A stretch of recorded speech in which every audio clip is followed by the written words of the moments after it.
ناظرین، یہاں پر آپ کو اہم خبر سے آگاہ کروں۔ کراچی سے لاہور جا کر پسند کی شادی کرنے والی دعا زہرا نے مجسٹریٹ کی عدالت میں پیش ہو کر شوہر ظہیر احمد کے ساتھ تعلقات خوشگوار نہ رہنے کا بیان دے دیا۔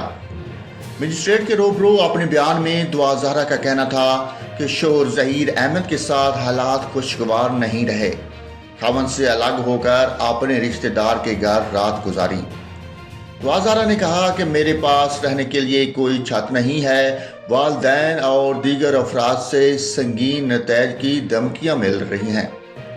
خیال رہے کہ دعا زہرا نے عدالت میں دارالامان جانے کی خواہش کا اظہار کیا تھا، جس کے بعد اسے دارالامان بھیج دیا گیا۔